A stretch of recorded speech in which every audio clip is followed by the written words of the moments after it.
Hey, so this video is about how you can book more sales meetings for your business. Actually, this cold email system that I'm going to show you is capable of booking you at least 10. That's right, at least 10 appointments per month. Per month.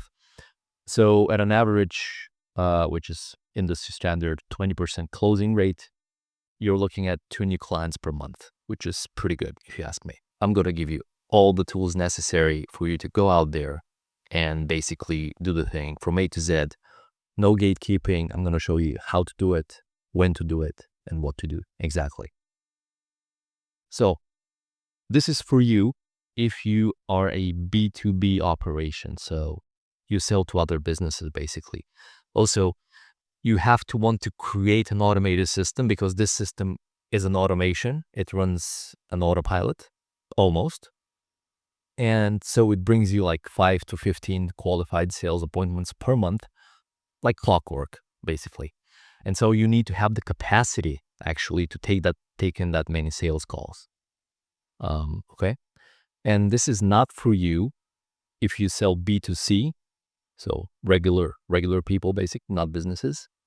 And also you don't actually believe in cold email, or you think it's spammy or unethical. This is also not for you because we're going to be doing a lot of cold email in this lecture. Okay. And yeah, let's get started. So let me just check my camera setup here. Yeah, let's zoom in a little bit. So this is basically what we're going to be building. I hope you can see that, right? So as an overview, we have a setup. So we need to set things up first. That's all of your infrastructure. Then we do a warm-up. Then we schedule the campaigns, and then we book the appointments. So let me dive into each of these boxes a little bit deeper over the next slides. Actually, I'm gonna be referring back to this slide because all of the next slides are linked to this, right? So you'll notice. Let me just do this. Okay, buy domains and mailboxes is the first box here. Just explaining. Yeah. Okay, so first you need to buy domains and mailboxes. How do you do that? You go to Namecheap, GoDaddy, or any other provider that you choose.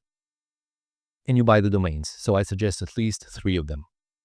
Then for each domain, you need to buy 3 mailboxes.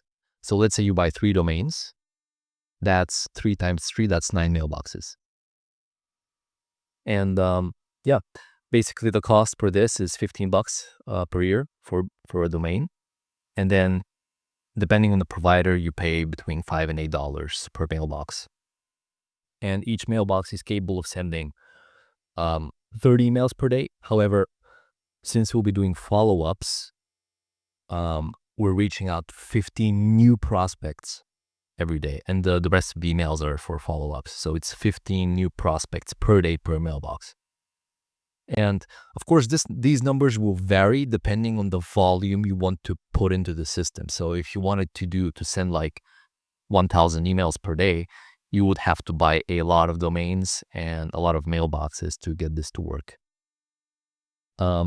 With a 9 mailboxes setup, you're looking at 135 emails per day, which is about 3,200 emails per month, which is more than enough to get you 10 appointments, by the way.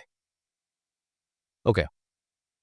And one more thing, which is pretty important, is all of the domains you buy, they need to be related to your main domain. So let's say your main domain is abc.com. You want to buy, let's say, 123abc.com or goabc.com. I hope you understand, because people will be seeing which domain your emails are coming from, and it had better be related to your main domain, if that makes sense. Okay, so after we buy these domains or mailboxes, we need to set up some required mandatory there's some technicalities here. These are basically in your in Namecheap and GoDaddy, you have to set up these records. Okay, and the first 2, DKIM and SPF, these are you can do these immediately, but DMARC you can do after 72 hours. So There's plenty of tutorials that show you how to do that, but it's a little bit technical, but you have to copy paste some stuff. Or the route that I would recommend you go down is you rely on your email platform to do that for you. And I'm going to show you what I mean later. So this is the first two boxes here. We buy the domains, we set up the deliverability, and now we need to, let me get back here. We need to warm up the mailboxes. And the way this is done is you don't do this manually. Excuse me. This is done by your email provider. And in this case, we're going to be using one of two providers, whichever one you choose, either Instantly or Smartly. And currently, nowadays, Instantly is a little bit superior because it has a lot more features than Smartly, but both are good. Both are good. So you can use either. Basically, what email warm-up is, they stick your mailboxes into a pool of other similar mailboxes that are doing the same thing, and they start simulating behavior, human behavior. Basically, they send automated AI-generated emails that look like real people are talking to each other, and they do that gradually. They ramp up the volume gradually on these emails so that all the mail servers can pick up on the fact that, okay, these are new mailboxes, they're not spamming, they're real people, they're talking to each other and that sort of thing. And that way, after 14 days, you bypass all the spam filters. But it takes 14 days. There's no going around that. Could be more, could be 20 days. Otherwise, if you risk getting your mailboxes getting flagged as spam, and all of your emails will be going directly into spam. So you're going to be doing nothing. You're spinning your wheels. And these platforms, they cost about $100 a month, depending on the plan you choose. You could be paying more if you're sending more emails and importing more contacts. But about $100 for starters is good. Okay. So let's get back to the diagram here. Now we're here. Now we need to find the leads. Okay. And the way we find the leads is, first of all, you're going to need a lot of leads. This is a volume game. So you can't expect to send 10 emails and find 10 new clients. That's not how it works. So we need to basically get a database of email addresses of the key people we want to target in our business. So let's say we are a recruitment firm or a recruitment agency, and we want to target IT companies. So we're going to go to a database, and like Apollo or LinkedIn's Sales Navigator, and then we're going to put in some filters, and they're pretty straightforward, like company size, company sector, decision maker title, like CEO, founder, owner, COO, that kind of thing. You put in all of these filters, and after you've done that, you go to a third-party website, basically, and you paste in the URL. That's all you do. You just copy paste the URL of LinkedIn or Apollo. You paste it in, and then the third-party service will do its thing. Do its magic, and then you will get a massive CSV file or an Excel file, spreadsheet, full of names, emails, company data, first names, last names, all that. And yeah, these are just tools that you use to scrape LinkedIn or Apollo, because these are pretty expensive. First of all, it's very difficult to automate LinkedIn Sales Navigator. So that's why there are dedicated tools that are specifically developed by programmers who can actually do that. Apollo you can do that there, but it's extremely expensive. So people prefer to bypass that and just use these third-party tools like Phantom Buster, Appify, or Scrape Apollo leads. There are others. If you just Google them, you can find them. But roughly the cost is like $2 to $5 per 1,000 leads. So imagine, let's say the Apollo search returns 50,000 contacts. Well, you'll be paying 50 times $2, right? That's $100 to get a list of 50,000 contacts with all their emails. Now, mind you, you won't get the emails all the time. So out of these 50,000, you'll get maybe 40,000 emails, and the rest they will not have emails associated with them. Okay? So after we found the leads, we can, as a first step, either enrich the leads, which is an optional step. Okay, you don't have to do that. As I said, let's say you get a list of 15,000 of them will not have emails. Well, if you wanted to, you could, in theory, go to one of these platforms, an email finder, drop contact, Clay, and you would stick in these, basically this data, the first name, the last name, the company domain name, and these services would attempt to actually find the valid email addresses. And maybe out of those 15,000, you'd be able to get like 5,000 or 6,000 on top of what you already had. That's pretty good.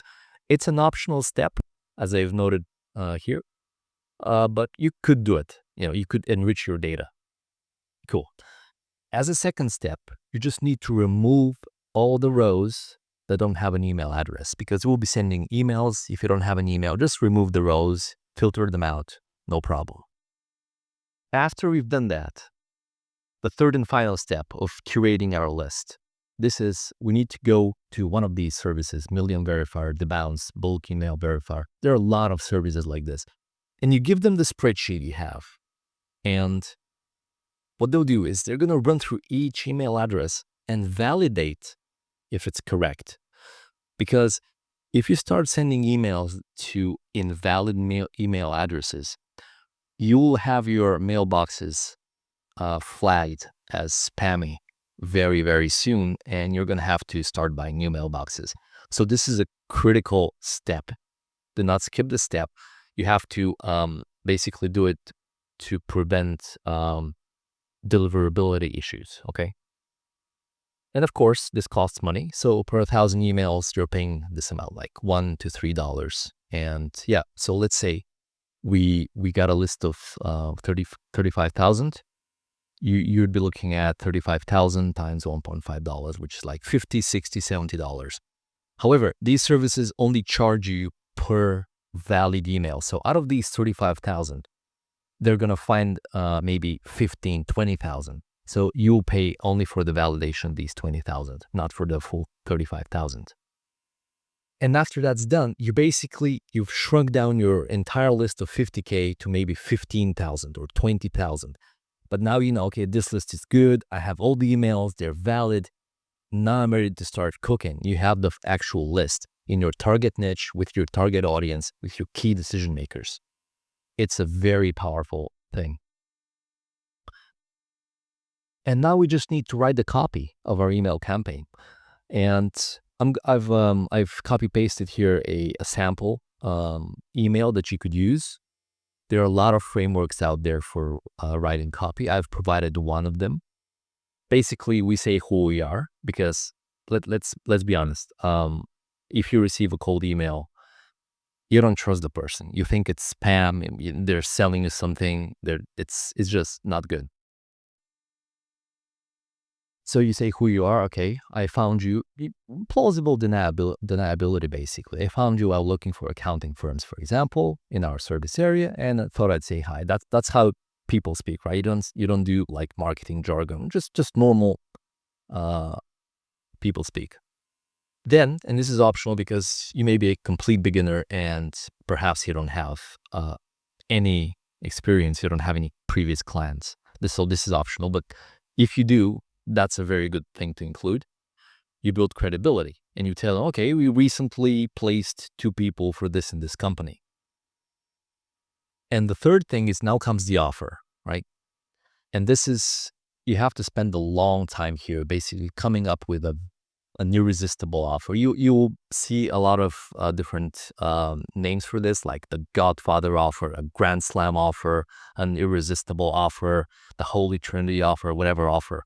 It's just what you sell and what you promise, basically, in the best way, in the best light possible, presented in the best light possible. Like, so you give them a timeline, you tell them what you're going to do for them, a timeline, and then you do your ask. That's it. The call to action here. Is this worth a short call? That's the call to action. Mind you, This could be, would you mind if I shared a video with you explaining this in more detail? This could be another call to action. Okay, it's because it's lower investment, okay? It's not, okay, because jumping on a call, that's more difficult. It requires more trust. Offering a free video that could potentially give them value, that's a lower barrier to jump over. So it's probably better, and it's you have to test it. And then you give them a risk reversal. Basically, you make it a no-brainer for them to say yes. This is your guarantee, right? You don't want to waste their time. And yeah, this is a sample structure, but you always have to have some sort of offer, some sort of call to action, and some sort of risk reversal. These are the 3 mandatory things in a cold email, basically. And you'll be sending such emails to this list that we curated in the previous steps. And a quick note on the subject line, I've named it quick note. Basically, you have to test this and stick with the one that gives you the most opens, obviously. Okay. And the craft email sequence follow-up. This is because it's not normal for people to reply on the first email. So we have a follow-up sequence. We send the first email, and that's done in the software. For example, in Instantly or Smart Lead, we say, okay, on day 1, we send the cold email. On day 2, we send a follow-up email. On day 4, we send a second follow-up, and so on. And on day 7, let's say, we send a breakup email. We're breaking up with you. You hurt me. I never want to see you again. That sort of thing. I'm joking, of course, but yeah, that's just an example. Follow-up, you can come up with your own, or there's plenty of resources online how you can actually come up with good emails, the cold one and the follow-ups. All right, next up, you have to actually proofread your emails. And what I mean by this is you open an app called Hemingway, you paste in your text, and it will tell you, okay, this is at the 9th grade reading level. And you don't want that for your emails. You want the 3rd grade at the most, so that, the lowest common denominator basically can buy from you. If you're using complicated words, people are not going to buy. And then spam checkers. This is super, super important for your deliverability. If you use words like free, words like for you, words like sale, these are, or guarantee, these are just like red flags for every pretty much email system, and you're going to be dumped into a blacklist somewhere. So yeah, use the spam checker and remove any flagged word, and you'll be good to go. Okay. And nobody gets it on the first try. You have to measure, you have to test. So the way you do this is you break down your email into different parts. Let's say the intro, the offer, and the call to action. And then you create 3 variations for each. So that's a total of 9. And then you start testing. You keep the other 2 static, and then you test with just the one under test. And you rotate the one under test, the 3 variations. And you see, okay, I sent 300 or 1,000 emails with this variation, and this got me 3% conversion rate. I sent another 1,000 emails with that variation, and this got me 3.2%. And the other one got me 2.6. Okay, I'm going to stick with the 3.2% one. And then you do the same exercise for the other 2 parts, keeping the other static. And at the end, you gradually get to the best variation of all 9. Okay, like the combination of all 3, you get to the best performing template. Of course, some people prefer to write less formal emails, because the one I had here was kind of formal, not entirely, but some people on purpose will write with grammar errors, and like they'll omit letters and fail to add punctuation and all that. This is for the sole reason to look more human. And this is something you have to test, okay, depending on your niche. And yeah, okay. And then there's the final part, which is managing replies. Okay, you've set the campaign is running, the 14-day period is gone, and now you're sending, let's say, 300 emails a day. And you're going to start noticing that the replies are coming in, okay? Not all of them positive, granted, but some of them will be positive, and they're going to be wanting to either book with you or watch the video or whatever your call to action is. It's your job to start managing your inbox. And don't worry, because let's say you have 10 mailboxes. You don't have to open 10 mailboxes. You have a so-called master inbox. So all of the emails are from all the different mailboxes are coming into this master box where you have full control over what is happening. So you answer questions, handle objections, qualify the leads. And yeah, then you send them a booking link or the link to the video, which is similar to this one. And yeah, that's how you do it. And in summary, if you follow these steps that I've just shown you, that I've just outlined, you're pretty much guaranteed to book like 10 sales appointments per month. At 20 or 30% conversion rate, you're looking at 2-3 clients a month. And that's it. Bob's your uncle. Of course, this takes work. 10 to 15 hours a week, depending on your level. Could be less. But until you get the hang of it, you're going to have to sweat a little bit. And yeah, depending on the volume, of course, this could be 500, 1,000, 1,500, depending on what kind of setup you want, obviously. What kind of infrastructure you want, how many domains, how many burner emails. It's going to cost you some money. Of course, the other tools as well that we spoke about. And that's about it. So if actually you don't want to do that by yourself and you want to get someone else to do it for you, for your business, you can reach out to me on LinkedIn. Here's the link. And also there's going to be a link to schedule a call with me about how we can do that together on the project. Should be somewhere down below. And yeah, I think that's it. And happy cold emailing.